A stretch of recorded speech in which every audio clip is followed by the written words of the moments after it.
welcome back to ICC 2020. Hope you all had a very interesting session on ITES. We are all set to begin our second track for the day on legal services law studies. Our moderator for this session, Lion Advocate Anil Kumar B, Advocate and Managing Partner, AKB Associates. An advocate by profession and the Managing Partner of AKB Associate, he has more than 34 years of experience in the field of indirect taxation. Prior to this venture, he was heading the Hyderabad branch of a leading indirect tax firm, Ms. Lakshmi Kumaran and Sridharan. At LNS, he worked at the Delhi, Bangalore and Hyderabad branches for 7 years. A postgraduate in Industrial Relation and Personal Management, he worked at the Office of the Principal Accountant General, Bangalore, which is under the Comptroller and Auditory General of India for 15 years in various capacities. Actively involved in social service activities, he was the Honorary President and Director of the Accountant General's Employee Cooperative Bank Limited, RBI licensed bank for 6 years. He was instrumental in doubling the deposits during his 2-year term as the President. He is actively involved in social services and is a member of the Lions Club International. So it's a pleasure to have you and we welcome you to this session.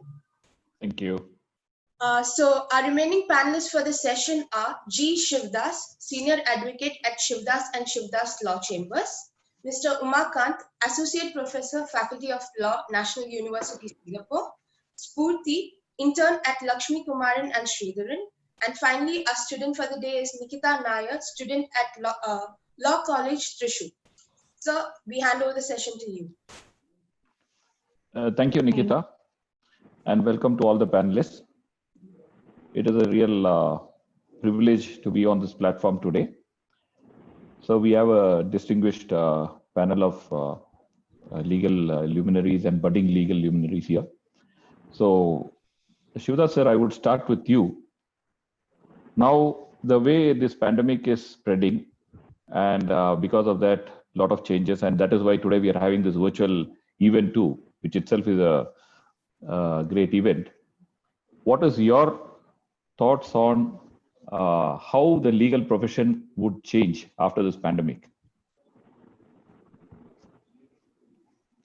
The legal profession might take years after the pandemic. It is going to be more proactive rather than reactive. And the reason why I'm saying is there will be a tendency generally for companies to go less on litigation and more on interactions to complete their process. Because the way I see the future of litigation, the intentional litigations is going to substantially reduce.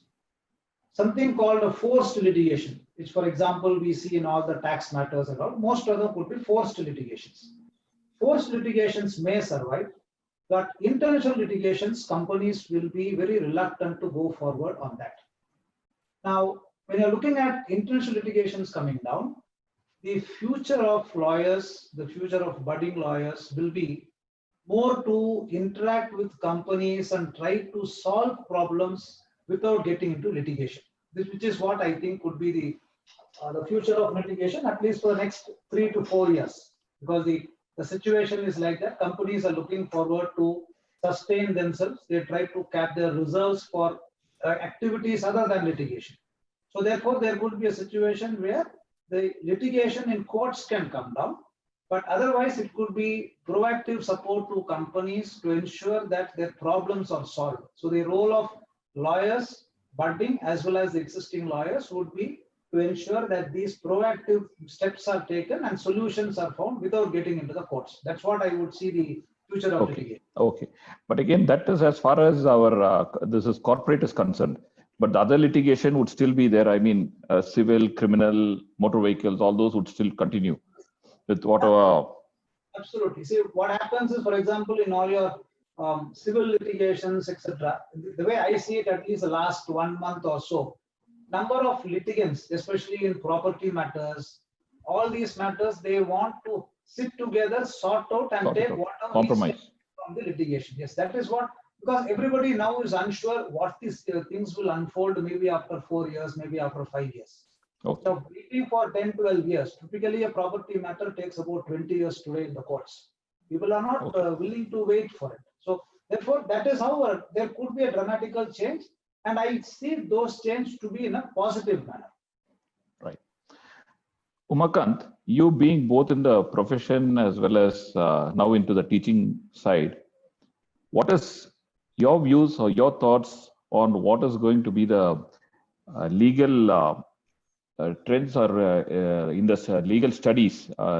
What is that you see that there should be a change, or because you're going globally? So what is that India lacks, or what is that India is in the positive side? Thanks. And to start with, legal education will also change in the same way that the legal profession is changing, because ultimately the legal education is to serve the community and the bar in producing lawyers who can think and act in the manner that the profession really needs.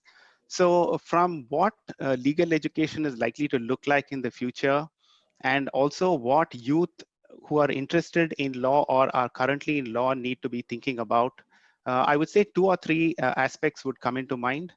The first thing is we cannot run away from the impact of globalization. So we have to think about local issues, the factors that affect the immediate community, but it's also important to have a global perspective on many issues that affect us. It could be commerce, it could be social issues, it could be human rights. So in everything, I think I would urge the students and youth to think about issues both from a global as well as local perspective. Of course, as you would have been reading in the press, currently, including because of the pandemic, there's a slight pushback against globalization, because there's a trend and a belief that globalization is something that's detrimental. But I think globalization is here to stay. So we need to have both of these perspectives in mind. And the second thing, which is very important for law students and budding law students to consider, and the pandemic has only proven that further, is the impact of technology. Okay. Now, technology is going to play a large role in any kind of field, including in the legal field. And that can range from drafting documentation in an automated way, machine learning and things like that, and even artificial intelligence and being able to predict how a judge should write a judgment or what kind of an argument a lawyer should put forward and so on. So I think there's a whole range there. And today, I think definitely for those who are interested in the legal profession, having a certain understanding of technology and even further understanding the way technology operates in the legal field, I think is going to be certainly a big advantage. So I think from those who are looking at it from a career point of view, I would suggest that historically all of us studied law because we liked it, we were passionate about it. But I think equipping your legal skills along with something else, which is called interdisciplinary approach, knowing about technology, knowing about social issues, political science, history, I think that makes it a whole-rounded in that sense. And I think with what we've seen in the pandemic, we are all able to come together because of technology. Some courts are operating through technology, there's online arbitration and so on. So I think from a career perspective for the youth, I think having a sense of understanding of technology is very important. And there's a third aspect, and I'll stop after that, which is there's probably also going to be a blurring of the legal boundaries of the legal profession. Today, chartered accountants are doing a lot of what lawyers can do. Correct. Patent agents may be doing certain things that an IP lawyer can do. So, which is why I think the interdisciplinary point that I made would be even more important, because today it's very difficult to say that there's of course a core skill that lawyers do and nobody can change that. But lawyers probably need to also step out of their comfort zone, and getting into some of these other areas also become important. So the 3 points I'd like to leave for the youth is think globally. Also, don't forget your local roots. Second, have an eye on technology is going to be the future. And the third is there's going to be a blurring of boundaries, and what a lawyer needs to do or what the profession is, it's going to be very malleable. It's going to change over time. And it's important for students and those who are budding lawyers and prospective law students to think about these changes beforehand to the extent that we can predict. Okay, thank you. That's very good input. Spurti, coming to you. You have heard both the senior professionals talking about what is going to be there, what is that in the future, and what you can expect, how you should go about. Now, you having studied and just passed out from the college, what is that? Do you think all these have been taken care in your college during the course? Or you think that there should be some more that has to be in the legal education?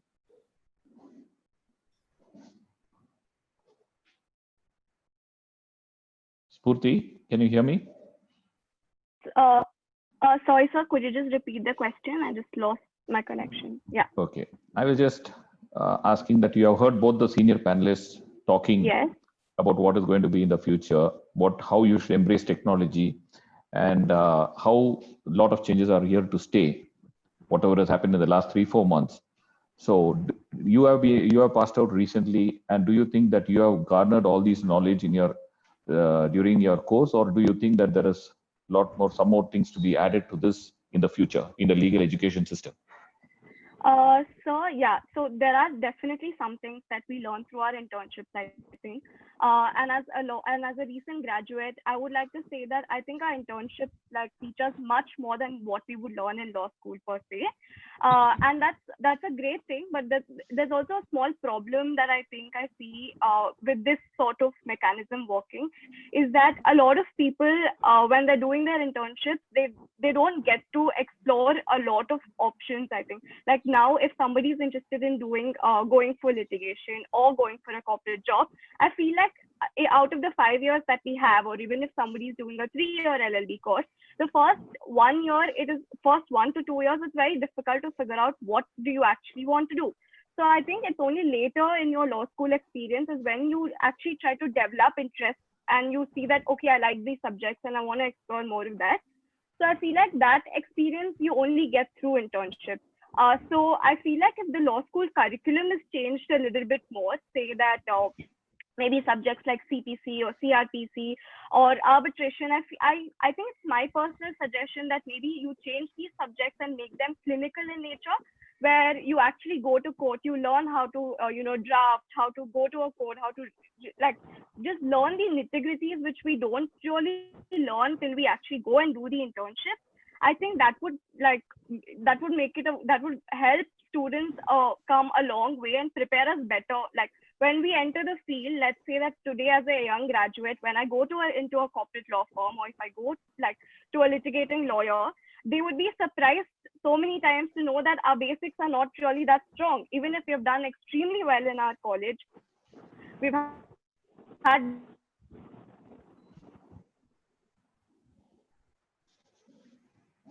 I guess she's having some network issue. Network issue, yes. Oh, So I'll get back to her. I'll get back to her once that connection is there. So coming to you, Nikita. basics of formatting. I think a corporate job. Okay, continue. Yeah. So just one last point. Like if you go into a corporate law firm, the first thing they ask is, do you know how to edit documents and do you know how to format? So even if you know law really well and you miss out on these basics, I think that will be a great problem. And it's very important that we brush up on all of these techniques as well and all of these skills to become better lawyers. Just that. Okay, thank you. Nikita, what is your view as a student? What is that you're looking forward to? Last 3 months or last 4 months, I think your classes are still going on. Yes, sir. So how has it been different from your normal classes and now getting into this, and how effective it is? Okay, sir. Thank you for the question, sir. So, sir, first of all, I want to say one thing is that when I enter into this profession as a student, before that and after this, there have been so many changes. Because one simple thing I want to say that we all are human first, then something else. By adding so much degrees, you cannot shadow the life. That is the first thing I have learned when I enter into this course. So we all know that we are going to, or we are going along with such a draconian situation that we are facing now. That is, we all know about this pandemic situation. So the problem is that our curriculum or our academic should be get improved a lot, because there are availability. We have lots and lots of teachers with much value, and they have the full capability to enlighten our knowledge, and their presence are much more good for us. But the problem is that most of the good teachers or most of the good professionals are not getting opportunities. First of all, as being a law student, from my perspective, I want to say is that a law student is not only a member of the academic community, but also a citizen of the larger society who retains those rights of the larger society, the protections and guarantees of fair treatment held by all citizens. So I am going through the online classes that is being carried out for me. First, 1 month, okay, it was okay. It's a new experience for me, but now it's getting very worse, and because lots and lots of assignments, projects, everything is there. We are not screen time. Screen time got increased, and we are not much satisfied with the online classes. Not because of the reason that the teachers are not taking the class very well. It's because only because of the reason that when we are looking forward to a career, we're looking forward to a good career. Then I'm not talking about it much because we have well legal professionals here. So um, screen time got increased, and So we have this you're saying library. that now what you're trying to say is that okay, there is your online classes, because of your online classes, the timings have increased, assignments have increased. So you feel that the normal face-to-face classes was much better? Of course, sir, because there is some interaction, physical interaction is there. Okay, Here we are just okay, through online class, we are not just understanding in the sense we are not just kicking on or clicking on what the teachers or whatever okay, academicians are trying to say. So that is the problem. okay, Nikita, I get your point. I get Libraries, your point. there for that. Yes, sir. Yeah. Sir, just Shudha sir, just taking from this, I think we were always the traditional mold of we going to the courts, listening to our seniors, listening to the others who are arguing in the courts.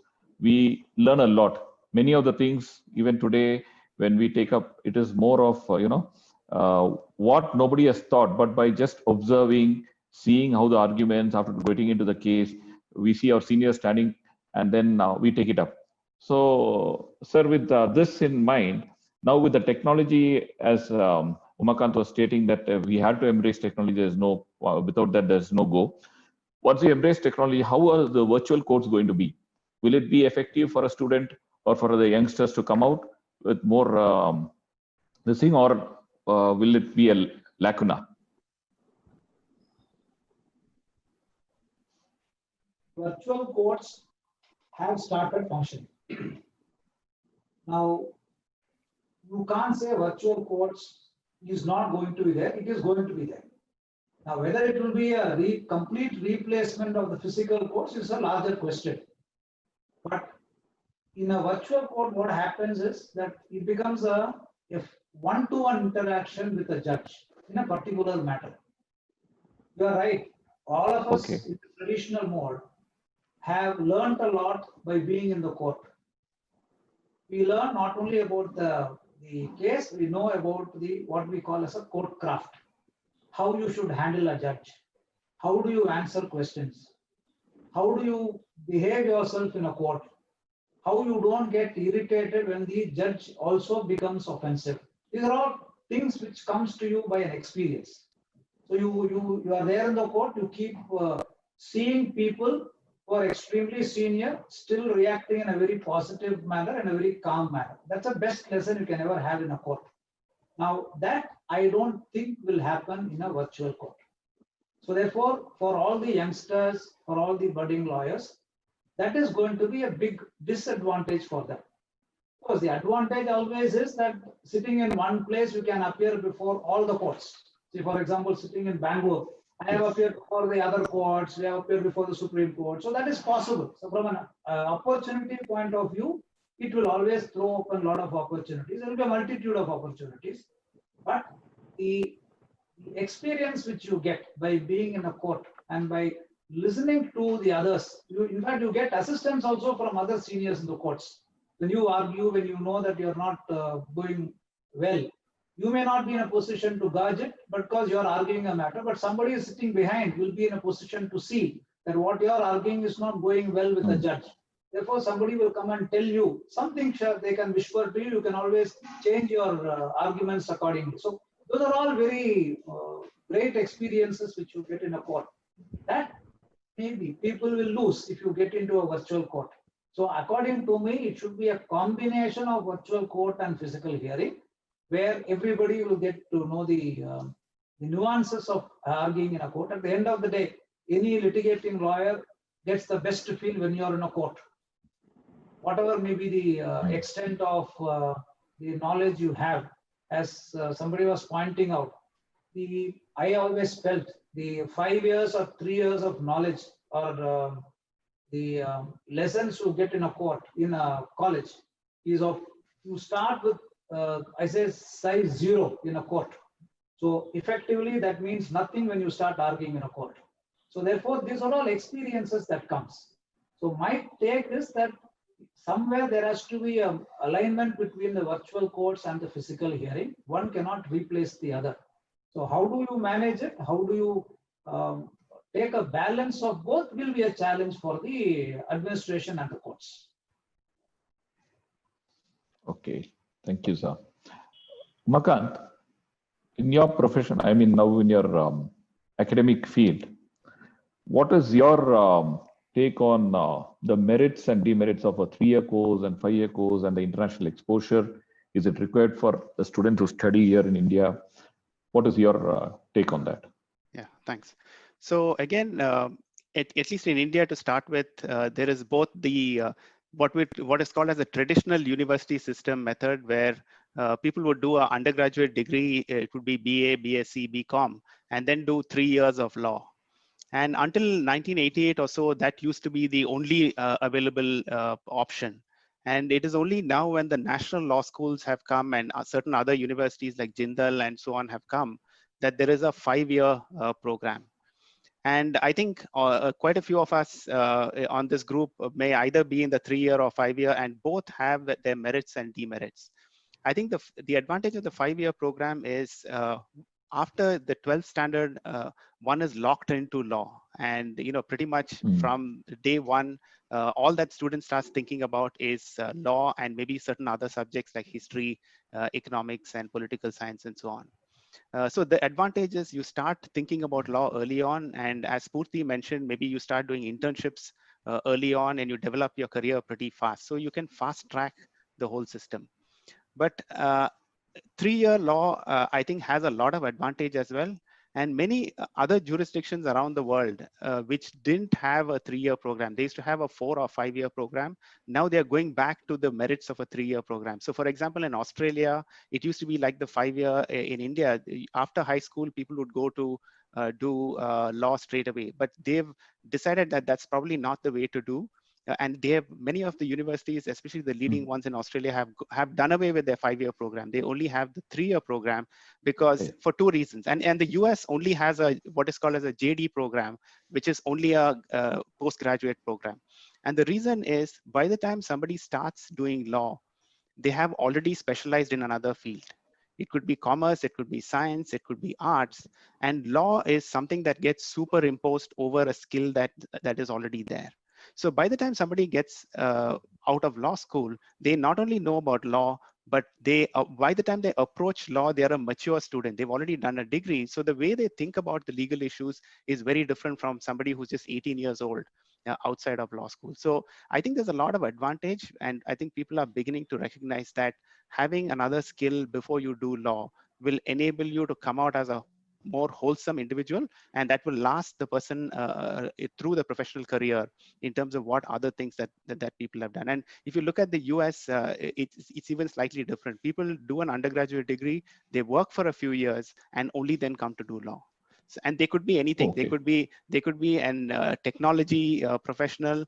They could be a derivatives trader on Wall Street, and then they come to do law, because by then they have a completely different approach. And when you're in a classroom with those kind of students, the kind of dynamics that you have, the breadth of expertise is going to be very different. So I think I would believe I'm a product of the 5-year law program, but I think certainly in hindsight, there is a lot of benefit in the 3-year program that only people are now beginning to see a lot. Okay. I think Shivdas sir is a product of 3 years, and he has done extremely well, because he always keeps saying it is not the marks that matters, but it is how you argue in the courts that matters. And maybe a situation which everybody gives up, he tells, no, I'll find an answer, and he gets around. So 3 years has got its own benefit. And of course, as Umakant, as you rightly pointed out, basically, even when I have seen the experience that you gain from a profession, maybe working for 3-4 years or something like that, that has got its own advantages when you do your further courses of law or maybe masters, whatever it is, that happens. Now, Spurti, Yes, do you sir. think getting into the profession after this pandemic, getting right into the profession would be your choice, or going for higher studies? So like personally for me, I think I'm talking higher. generally about the Yes, youth. okay. What would the youth come? I think it's always good to get some work experience before you go into your master's program. One thing that I would like to say is that, like the 3-year and 5-year LLB course, how having done your majors in any other subject helps, like Umakant sir pointed out, it like law superimposes on like whatever knowledge that you already have. I think it's the same way it works with your masters also. Before you actually decide what you want to specialize in, or any particular subject or specialization you want to do in your LLM, I think it's very important that you explore what are your interest areas, so that it's just you can gauge a better idea and get a better experience out of your LLM program in general. I feel like if you just go for a specialization, or immediately there are a lot of students who say that I'm completing my education, might as well finish my higher studies and then enter the profession, which would definitely work out for most people, I think. But it's always nice to know, because it's a huge investment doing an LLM in a country. If somebody wants to do an LLM abroad, then it's definitely a very big investment. And with taking student loans and all of that, I think it's very important that you make a cautious choice. And how you can do it is actually choose the course that you know you're going to be interested in, and that's something that you want to do all your life. So I think it's always important that you work for a bit, gain some experience, and actually take a course that you are very, very much interested in, and you know that that's how you can make the most out of your higher education or LLM in particular. Now, having said that, because of this pandemic, there are many colleges who have gone online. Now, I think US has told that they're going to have online courses throughout. And Trump has put a thing that if the entire course is going to be for the full year online, he's not going to give any student visa. So that being the case, even in this pandemic, you still say that we need to go. This would be a break where you can take go have some experience and then go for your masters or further studies. Yes, so definitely in times like these, I think it's wonderful opportunity for someone to actually go work for a bit in your own country, or even if not work, then maybe focus on research, get some publications, and improve your profile, do internships. And I think this is a great time for someone to actually build their profile for a better foreign degree. And I think we should make use of this time in doing those things rather than going right away, because in times like these, when we have no idea how the future is going to be or how it's going to turn out in terms of visas or just getting the admits, so the number of people who will be applying for their LLMs in the next year is going to be much higher. The pool is also going to be much higher than we have seen before, which means you need to have a better profile to stand out. And I think we need to make use of the time that we have currently in our hand to just build that profile with like publications or internships. And I think this is the best time to work on building our profile. Just add on to some what you said some time back about going for internship. I think that 5-year course was devised accordingly, so that every semester or trimester, I think some of those college national law schools have got this trimester system, where after that you get 1 month to do your internship. So over a period of 5 years, maybe the first year you may not do much of internship. From the second year when you start, at the end of the 4th year, you may at least be in a position to decide which field you would like to, whether civil, criminal, because you're going to different fields.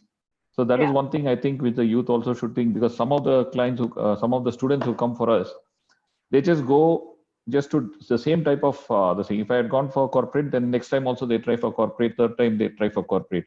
Whereas when they come, we used to suggest that you should try to get all the thing and then select which you think is apt for you. So I would.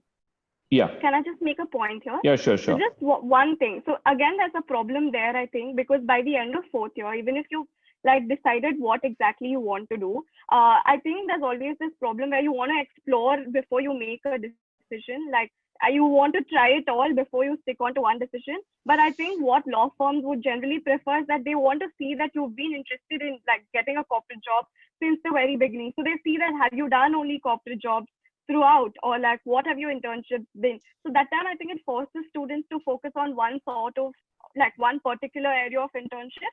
So I think that's a struggle again, and that's a choice you have to make between just building your CV in one, like making a strong CV in one particular subject area, or trying to explore all the options that exist there. And that's a Okay. constant struggle that I think every law student faces. Anyway, lawyers till the last day of their life, till they breathe their last, they're always learning and struggling. Okay. Because if you understand now the recent what happened in Gujarat Bar Council had given the thing that they could go for some other profession, because there was a legal profession was not, they could take up some other profession, but Supreme Court has told, the Bar Council of India has told, no, you cannot do that, and they have this thing. So what is your take on that, Shivdas sir? Where Supreme Court, where the Bar Council has told, and because not all lawyers are blessed and prosperity like you.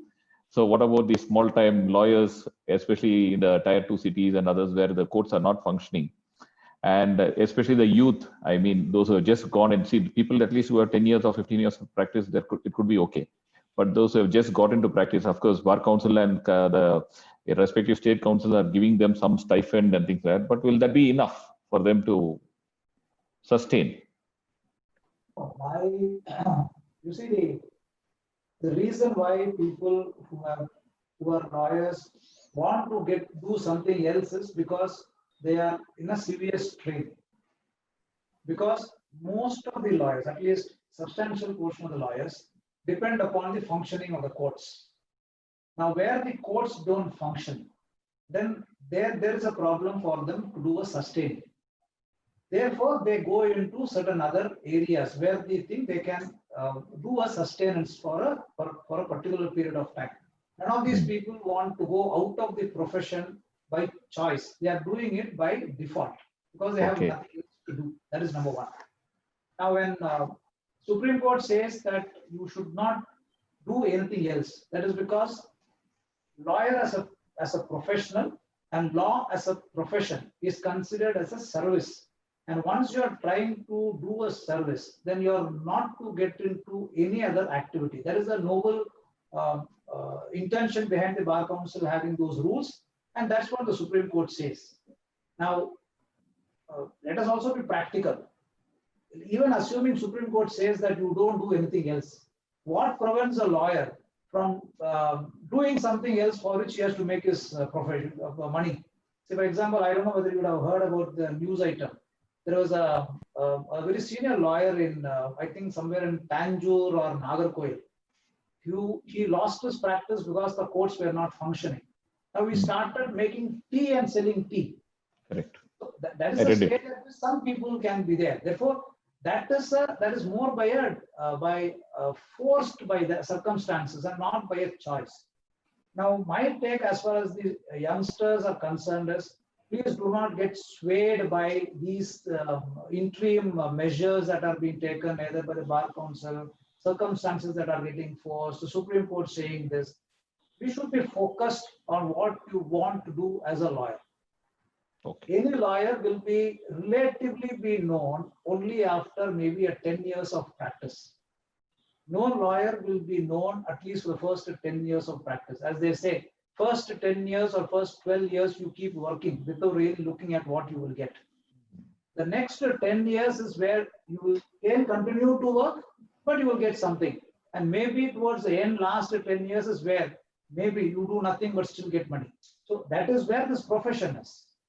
So therefore, youngsters and budding lawyers should not look at these aberrations in terms of circumstances. They should continue to be focused on what they want to do in law, specialize, be conversant with all fields of law, at least the initial stages. Do not get focused on one aspect of law. If you talk about, you should know what is a CPC, what is a CRPC, what is IP law, what is tax law, what is corporate law, what is property law. You should know everything, basics of everything. Only then you can specialize in a particular law. You should be, a basic should be strong. So focus this period, concentrate this time for improving your knowledge level. Now, whether your LLM helps you to do it, LLM doesn't help you to do it, is slightly a different point, because I have my own reservations about these, the outcome of these LLM programs. Because at the end of the day, as you rightly said, the marks you get in an LLB exam, whether you are a gold medalist or you have just passed out, the scores you get in an LLM, the university where you studied, all that is irrelevant when you are arguing a matter. At the end of the day, what is it that you argue? How well you present it? How much you have researched on it, and how much you have prepared? That alone counts. So youngsters should look at trying to build these skills, both soft skills and hard skills, and try to see what best it is to be done. So I don't think these circumstances should sway the youngsters. Okay, thank you. So Nikita, what do you see? What do you look forward to when you come out? You Okay, intend to practice, or you again want to get into some corporate, or what are the, again, I'll come back from the youth point of view, because many of the youth, if you see now, they just, once they pass out from the colleges or especially national law schools, they tend to join the corporates rather than get into litigation. So this is one aspect which, in fact, the founder of National Law School, Dr. Madhav Menon, when he started, his main idea was to push all the people into the litigation stream so that the litigation is on a better side. But unfortunately, I find that most of them are into getting into the corporate structure rather than getting into the litigation for which it was intended. So what is your take on that? Okay, sir. So from my perspective, not my perspective, in general, what I want to say is that at this time, my intention is to, after my studies, my intention is to write judicial service examinations, judicial service exams, because initially I thought that, yeah, I will go for LLM, doing LLM, or I will go for practice. Of course, we need to practice. It's very essential. But one thing is that if now we have lots and lots of time in front of us because we are in our home, there are lots and lots of virtual platforms is available. So we have time to prepare for the judicial service exam. And our syllabus also is available everywhere. So I'm not much interested towards the corporate sector. It's good. It's good because after this post-COVID period or post this pandemic period, there are lots of opportunities widely open for the corporate lawyers. So corporate sector is good one. But for me, now we have time. There are lots of platforms for the young students like me to pursue our career in this area. First of all, sir, we have to think that when after my +2, I even started to prepare for my entrance examination after my +2. But one of my friend asked me that, what is your intention to be, why you are going to pursue a career in law? I was like, yeah, it's the same, just to earn fame. But she asked that just to earn fame, so I started to think. And I dropped it out and I just went for my degree, as sir said earlier. After my degree, I understood that I'm not just a part of the society. I'm the representative of the society. I can do more for the people. My paramount intention, of course, through this profession, I can earn money, fame, everything. But my paramount intention now is to provide legal aid to the people, those needed people, in a dignified way. So they need justice in a dignified way. So whatever things that we can do, so it's one of the perfect profession, I can say, that we can get into the people. We have some responsibility towards the larger community that we belong to. Okay. Umakant, coming to you, is a legal education anything different from other forms of education? One. Second thing I would like to ask, because you are a product of National Law School and your alma mater, and also you are a student of Dr. Madhav Menon. What is your take on his views I hope I'm correct about his views that he wanted the people to get into the litigation side. So if that is the case, what is your view again on the students going more into corporates than into litigation? One, and the other question is about is the legal education different from other forms? Yeah. So the first question about legal education compared to the others is, I think within India, it may make limited difference, but internationally, it makes a lot of difference because legal education is very jurisdiction specific. So an engineer who studies in India can go and start working tomorrow in Singapore or in New Zealand or in the US. Doctors are slightly different because they also have certain regulatory requirements, but the legal profession is regulated on a jurisdiction specific basis. So if you study law in India, you may not be able to practice in the US, or you may not be able to practice in Singapore or in UK unless you convert and get qualified to the local bar.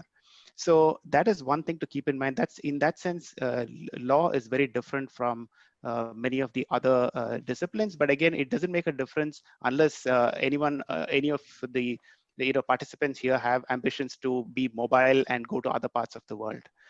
The second thing is the question that you asked. It's a very valid one, and being one of the earliest batches of the students that were under Dr. Menon, he instilled this idea that law is or the law schools are to service the legal profession in terms of litigation as such. So my own view is, I think if you go back before 1991, maybe that was true because the legal profession was associated largely with courts and the traditional system. But there was a big change that happened after Dr. Menon set up National Law School, which is in 1991, the economy opened up.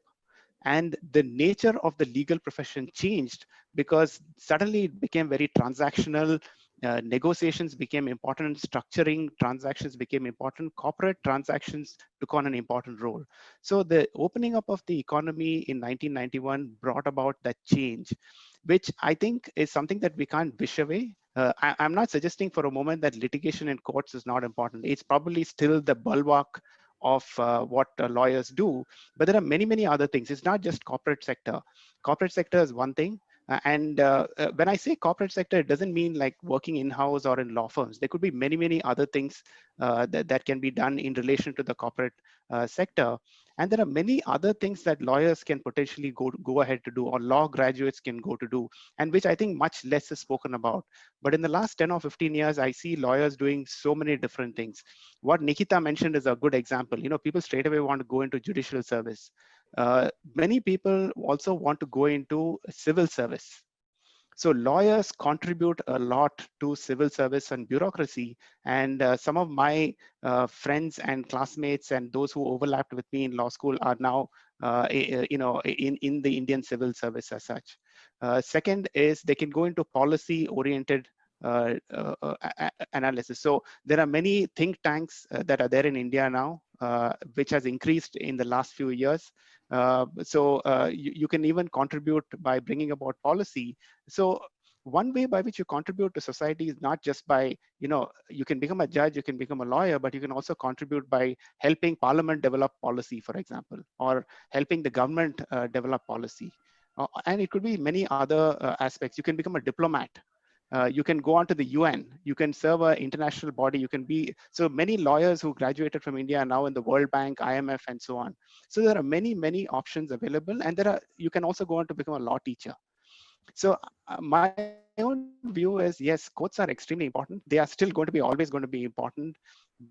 But that's one of thinking about it, but there are many, many other types of opportunities if students want to think about. So a law degree gives you a strength that allows you to open up your horizons to go on to do many, many number of different things in India, in the villages, in the cities, or even anywhere outside the world, including in leading international bodies around the world. So the options are just wide open. Okay. Thank you, Ma. But one thing you missed out. You told about lawyers, diplomats, but our Indian Parliament, many of them are our own law graduates. Lawyers, yes. And you know what the less said about that is better. Anyway, coming to Spurti, Yes. what is your viewpoint on now the youth coming back, you are also budding, just upcoming this thing. Your family, or rather your father is a chartered accountant. What made you choose law? Okay, to be Because very honest, this now when you're giving, because see, the youth around here who are listening to you also would like to know, because most of them are students or those who have passed, and maybe like, I don't know, because some of them are there who take up this profession and maybe after that do something else, again, another profession. So what made you take law? That yeah, so one is that the money that you get out of it, that everyone talks about legal services. To be very honest, that, you know, of course you're giving back. There's the feeling of gratitude that you give back to the society. But I think money is always the motivating factor, that when you think about all the streams that exist, I think especially in India, it's very limited. It shouldn't be that way, but I think it's certainly limited, where you look at medicine, law, engineering as the gold standards of, you know, doing well. At least that was what was presented to me. And because I was not that great in math, and I was always good in debating and in public speaking in school, I had a natural inclination towards picking law. But what I would suggest to all the young individuals out there who are probably 17, 18, and I just want to tell you that just be sure, because till you actually go to law school, you don't realize what it has to offer. For some people, they might end up liking it extremely, but there are also a lot of people from my own classmates who they didn't like this decision that much, and they've dropped out of law school. So I think, yeah, because it can be extremely challenging, like just not law school itself, but the career after that. There's so much struggle. You need to be extremely patient to make a career out of litigation, and even in corporate firms, the jobs come with like high stress, and it's a lot of work, and it can be extremely challenging. So unless and until I think you're extremely passionate about what you're doing and you really enjoy what you're doing, I think that doesn't just go with law, but to all the fields out there. Unless and until you're extremely passionate about it, you might not end up enjoying it, and you won't really be able to make that decision at 18 years or at 17 years, because you don't know what it has to offer. So I think for that one reason, I would say that if you have an option to, like, you know, get a degree in finance or like commerce or even like English, literature, anything. So it would be great to like pursue something else and to be sure that you want to do law, because I like I said, even 3-year LLB degrees, they are good for you to break it through the legal field. So that would be a good option, I think. But it all comes down to personal experiences and how each one. It's a very personal experience at the end of the day, I think. Okay. Shudha sir, you have mentored quite a lot of youth. And in that sense, what do you think the youngsters you have seen to guide them? What is that you see that they need, or the skills that they need to improve? What would be your advice to them? First thing for any student in law to do is to have a lot of patience. That's the first thing people should have. Two, there should be a personal involvement in doing more and more of research and hard work. This is one profession where recognition doesn't come to you by your name. It doesn't come to you by your degree. It comes to you only through your performance in a court. This is one profession that gives you the name only because of that. And that will come only if you have enormous patience to know about the law, to know about business realities, to understand what is it that you have to really know from a client. So once you do that, then you do enormous research. We have, as I said, this knowledge level of the case laws in the country is so huge that you need to know what decisions have been passed at what points of time, who was given it, why was it given. So all that, it takes a lot of effort to be recognized by somebody to say that you are good in this profession. Now, what I find that at least about 30% of the youngsters who pass out of this national law schools, and don't take me wrong because I'm saying national law schools, 30% of the people who come out of national law schools require immediate recognition as soon as they come out.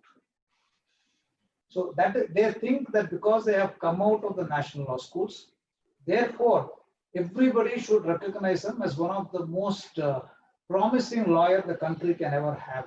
Now that is one basic attitude which students, not only of national law schools, of any school, should not have. People have struggled for years and years to gain recognition in the court. I still remember, Anil, I also told you this earlier. Soli Swarajji, today is about 85 plus. So he once told me when I was there in the Supreme Court that even at the age of 75, when he goes to argue before a court, he has butterflies in his stomach. So at an age of 75, somebody has to have that. And at his reputation and his skills, then what is it that others are really looking at? So my only request to all the youngsters would be, have enormous patience, read a lot, do a lot of research, try to understand why these decisions have been passed. As Umakant was pointing out, the globalization has increased to the extent to which knowledge level is available to us. Today, the globalization is making laws balanced across the countries. So other countries would have had decisions, Privy Council's decisions, then the House of Lords decisions. Read a lot, try to understand why a particular law has evolved, why a decision is taken, and try to see how we can use it. So that is something which youngsters should really look at. Don't look at a situation where I pass out today, the next month I should be recognized in a court. That's a fundamental fallacy which people have, that we should not have. So if you keep working, do the research, study a lot, it will automatically, recognition will automatically come. Okay, thank you, sir. I may sound rude, but that should be the harsh reality which youngsters should look at. Okay, Spurti, I think sometime back you told that you joined law for money. Now you saw Shivdas sir's answer. Only after 20 years you think of no work and money. So he's in that stage, so no problem. He can afford to tell that now. Okay, Umakant, here I got a question from one of the question is legal education outdated in its approach? What are the changes and improvements required? And does NLS set the new standard required across institutes? You being a professor now in Singapore, of course, you're taking classes here in India too. So what would you suggest on this? Yeah, that's a very good question because the legal education has been there for years and years, and like any other field, typically the education system tends to lag behind the developments in practice, and quite often it's a catch-up situation. The legal education is trying to catch up with what's going on, and there are 2 or 3 things that we need to keep in mind. The first question is, what is the objective of legal education? Now, there are multiple objectives. One objective that came today in this discussion is we want to produce practice-ready graduates. We want to produce people who can straight away, get into a legal practice or a law firm and then be able to do what the lawyer expects them to do. So that could be one aspect of legal education. And maybe there the criticism today, and which I think Spurti and Mr. Shivdas brought about, is perhaps the law schools need to do more in producing practice-ready graduates. But I have a slightly different opinion, and that opinion is it's not just about producing practice-ready graduates, but it's also about producing individuals who have the ability to think critically, make their points in a clear and concise manner, either verbally or in writing. Writing is going to become more and more important. Right. So today courts are going to are saying, including because of the pandemic, saying we are going to give you only a small amount of time to argue. Correct. So put forward all your submissions in writing. So I think law schools also need to think more about how do we look at lawyers being able, or law graduates being able to think critically, analyze and communicate not just verbally, but also in writing.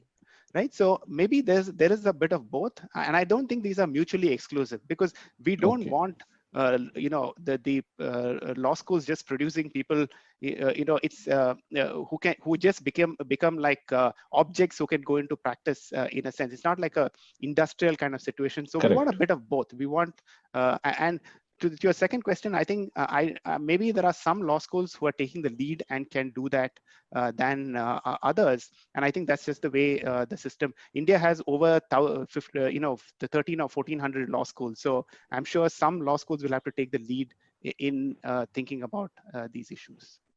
Okay, thank you. Shivdas sir, another question which has come. What are the key skill gaps noticed in youth joining legal services and law? The skill gap. And another question is, again, of course, I think we have already answered, is the legal profession ready to embrace technology in streamlining the practice as in other public services scene? Anyway, we'll just go to the skill gaps first. Gaps, see, the biggest advantage, the youngsters who come out, especially of the national law schools, is their ability to communicate. That is a big advantage which all of them have.